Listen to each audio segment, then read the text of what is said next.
Thank you so much, Arlene, and thank you everyone for joining this call today. And I'm elated to host this wonderful and passionate topic to breaking the stigma around mental health. Just to kick off our session today, take a moment and write one word how you're feeling right now. Could be anything: excited, elated, bored, stressed, and feel free to put it in the chat box. Inspired. It's very nice. Anna,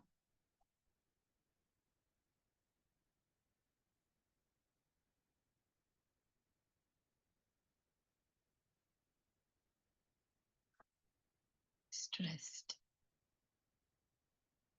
Curious. That's a good one. Awesome. Keep the comments going. And before we begin, let's just do a quick mindfulness exercise. You might be coming from lunch or just had your coffee or another meeting, or you might be coming from surgery or just checking in on a patient. Just let's arrive in this moment and be fully present here. So you can either sit down or stand, soften your gaze, or gently close your eyes.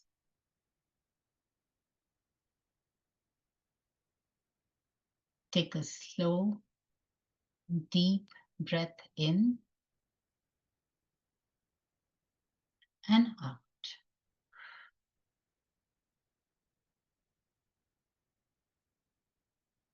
Again, breathe in deeply and let it go.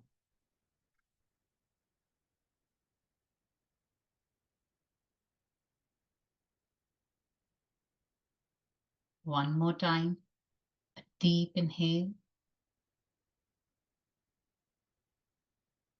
and a full exhale.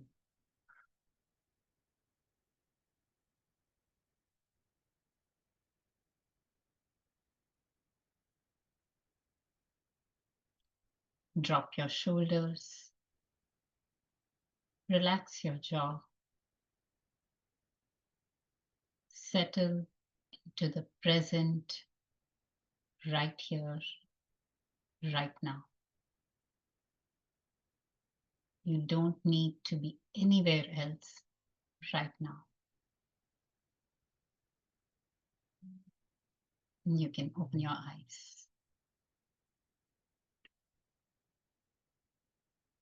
Let's get started.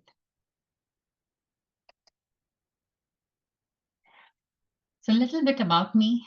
I'm Shruti, and I'm a mother of three, and they keep me learning every single day. I've spent more than 13 years in information technology, and along the way, I've realized how much I love connecting with people and supporting them. And that's what has led to what I do now: life coaching and mental health advocacy, where I love creating space for honest conversations and growth. I surely want to share something very personal with all of you: my journey with loss and healing. I've been through 5 pregnancies. I'm blessed with 3 beautiful children, but I've also lost 3 babies. And that part of my story is not easy to say loud, but I know it's very important. For almost 11 years, I carried my grief silently. On the outside, I stayed busy, kept pushing through, told everyone I'm fine. But inside, I was far from fine. The turning point in my life came when I finally chose therapy. And I can tell you, it changed my life. It gave me space to process, heal, and start living more fully again.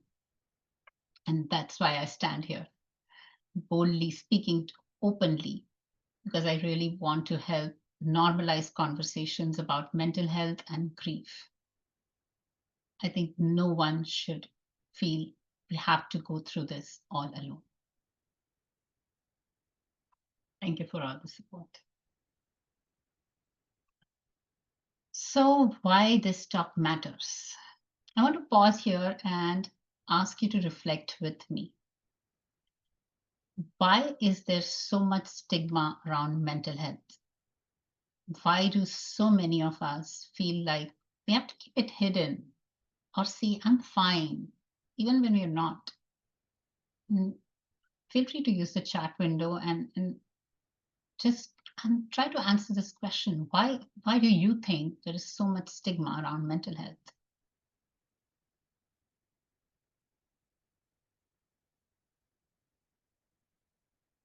And I can surely say the biggest fear for me was, what will people think? And that hesitation was the most like, I I thought I shouldn't. Yeah, fear of showing weakness and failure. Absolutely right, Emily, because it appears weak. So rightfully said. No one wants to be labeled. Yeah, that labeling and that we just don't want that for ourselves. Just imagine what it would feel like if we could speak openly about what we are going through. Just talk about our emotions. No judgment, no shame, just honesty and support. And that's why this conversation matters.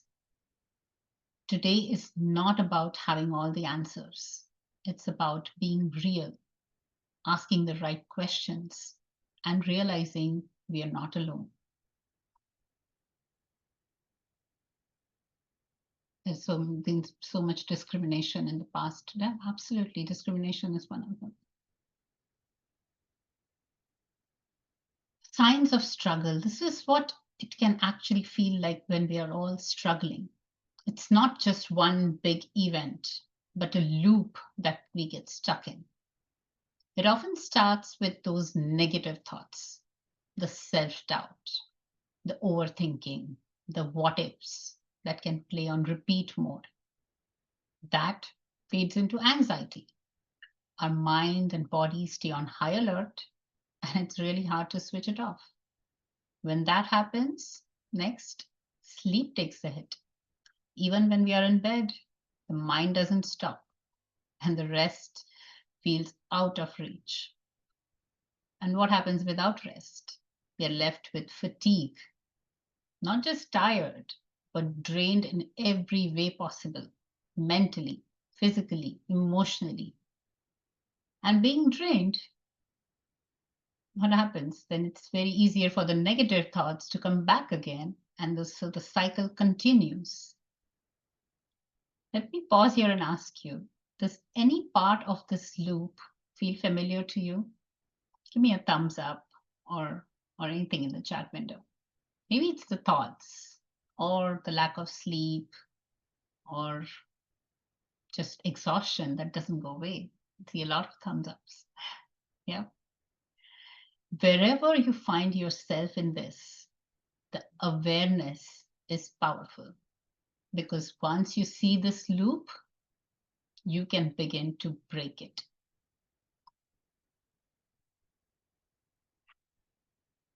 We often get asked this simple question, how are you? But the real answer usually goes much deeper than those three words. Take a moment and write down what you wish people truly understood about your answer. Let's take 30 minutes, 30 seconds, and just think through what you wish people know about your feelings.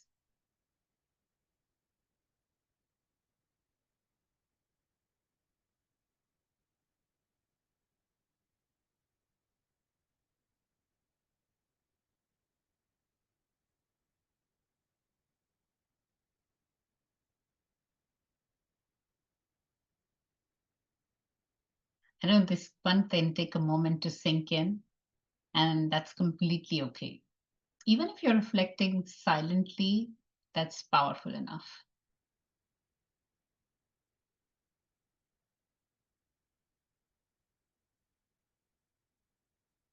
My struggles have been going on for many, many years.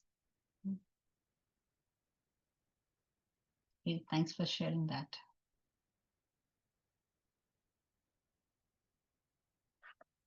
Let's keep going. I believe this slide is one of the most important shifts we can make, normalizing mental health.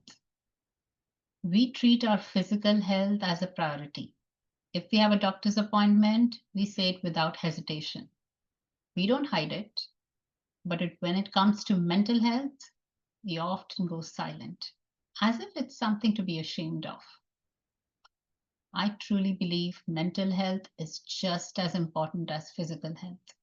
The brain is a part of the body, and caring for our mind should be as natural as caring for our heart, our muscles, or our lungs.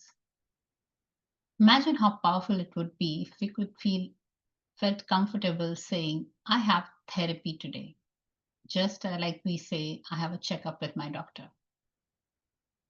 That shift is what breaks stigma. And when we talk about mental health openly, we not only give ourselves permission to seek help, but we also give others around us permission to do the same. And I've surely experienced that myself. When I started talking about mental health, I heard many of my friends being hesitant and not speaking, but they appreciated me talking about it and they opened up with me. So let's normalize the conversation. I like to think of it like the three A's: acknowledge, accept, and address. Just a simple framework, but it can change the way we approach mental health. First, acknowledge. It's the first step where you notice the signs within ourselves: the irritability, the fatigue, the Sunday dread. To say to ourselves, even just like something feels off today, that awareness is powerful because we can't change until we recognize it. Next is accept. Accepting means giving ourselves permission to feel what we are feeling without any judgment. It's easy to shame ourselves for being anxious or low in energy, but acceptance opens the door to compassion. And that part of acceptance is knowing that asking for help doesn't make us weak, it's completely being human. And seeking support is strength. And lastly, address. Address is where we take action. So we can acknowledge and accept and take no action, but address is very important. It's about seeking help, building better habits, nurturing our mind, just the same way we nurture our bodies. Just like brushing our teeth or exercising, our mental health deserves consistent care. So the three A's simple framework gives us a way forward when we feel stuck in that vicious circle.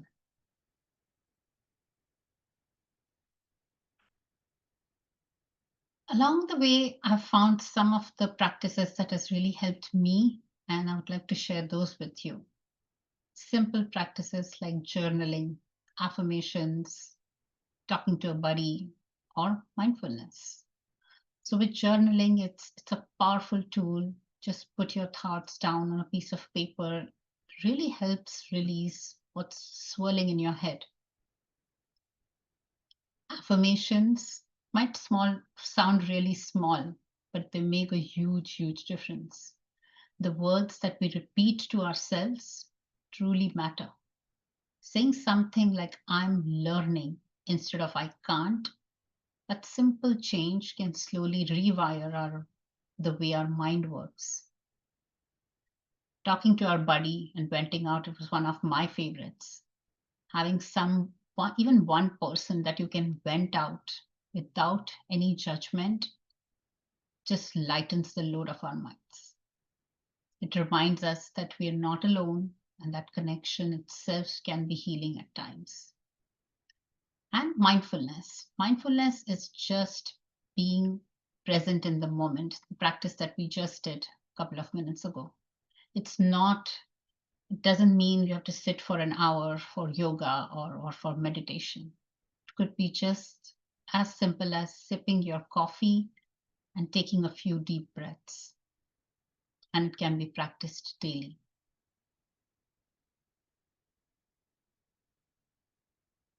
And apart from these, if you have any other mindful practices, I would love to know what are your favorites. So feel free to put that in the chat window.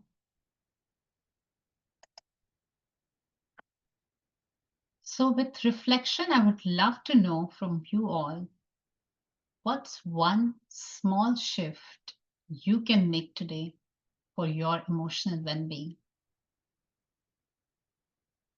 And what's one small shift or habit you want to give it a try?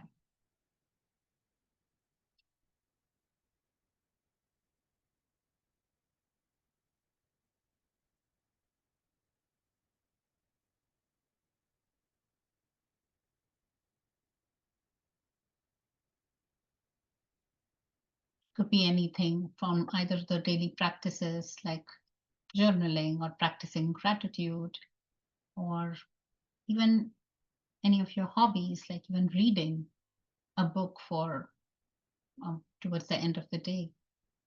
More positive affirmations and gratitude. Yeah, I I definitely vouch for affirmations and gratitude that they have transformed my life.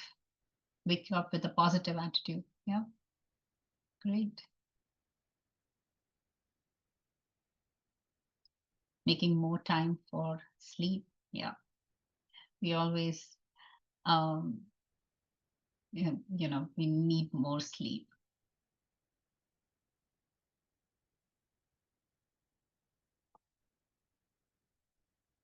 Awesome, great.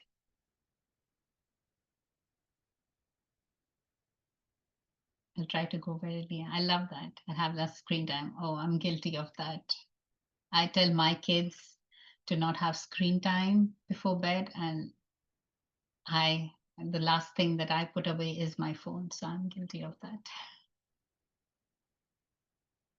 Awesome. I love these small shift for today, and I'm glad you all are sharing that. Thank you so much.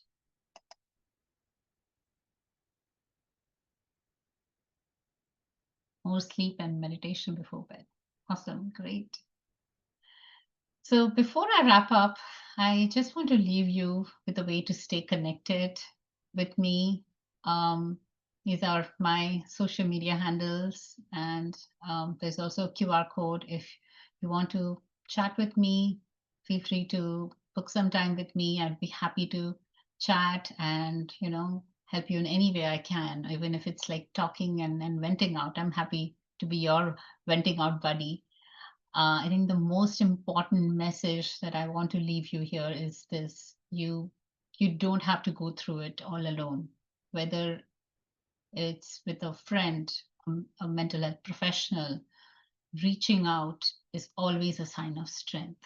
And let's keep the dialogue continuing for ourselves and for each other. And let's break the stigma together. So thank you so much for being a part of this conversation. And yeah, please post your questions on the chat and we can continue the chat. Thank you. Shruti, I have one question for you that I received. What made you decide that therapy could help you? And at what point in your life did you experience that thought or that push to really try therapy? Absolutely. Thank you so much for that question. So for me, like I said, it took 11 years, right? I experienced my first loss in 2011 and my second loss in 2017. it was all again based out of the stigma. But I, I thought I'm fine. I have the support. I have a family, and I have three beautiful kids. I have a job. It was within me somewhere, but I didn't know. I used to just break down in a meeting room, right, and run away and just have a quick panic attack. I used to have these sessions and I couldn't explain like what's going on with me. And um and finally, like I think my company, I used to work for the consulting company called Deloitte. I attended a wellness session and they were talking about therapy and yeah, and the stigma, and then the same topic that I presented actually. And I said, okay, let me try one session because my company was offering 8 complimentary sessions. And I'll be honest, I hung up on them 3 times before I finally got onto the call with them. And that first call was so transformational. I went in with a very negative attitude, like the therapist will say, you just want to complain and you want to create problems. But she was so warm and inviting, and she was shocked that I ignored my mental health for so many years. And she said, no, we need to address, and all your feelings are valid. So she was, I think I felt that connection like, okay, my whatever I'm feeling is not wrong. I was just being so mean to myself. And that is where the transformational journey really began, where I was like, okay, then this is right, whatever I'm feeling. And after I started seeking those session by session, the way we rewired and reframed my grief, it just transformed me, where I'm able to speak my story and share. And that's why I'm a huge advocate of mental health.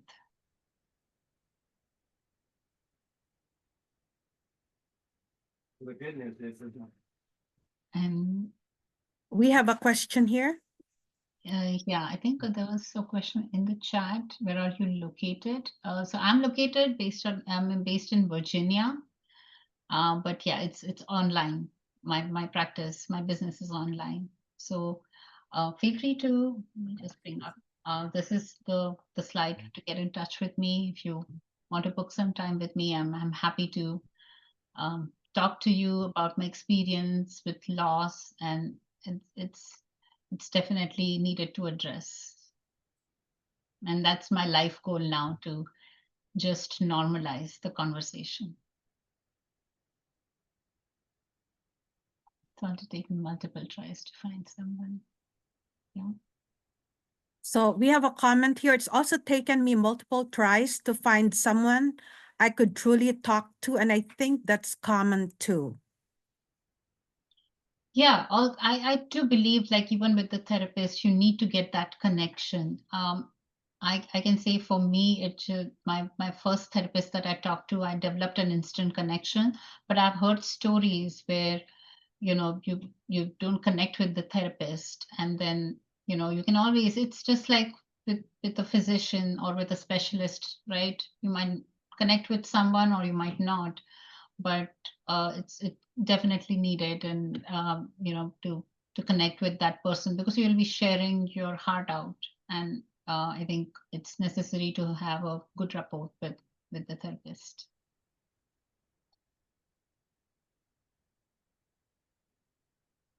So Shruti, did you experience any support from your family or friends when they found out that you were seeing a therapist?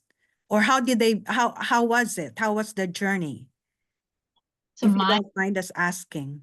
absolutely, my family has always supported me to seek therapy. It was just at that time, for so long, even my family did not know that I needed therapy. But when I started taking therapy, they were fully supportive, and they were happy that I was addressing it. With my friend circle, I would say it's a mixed. Where there are mixed comments. So some friends fully supportive, some of them, they still, because they carry their own stigma, so they're not wrong, but they're I do get sometimes like, why do you want therapy? Like, is it really important? Or, well, why do you talk so openly? Things like that.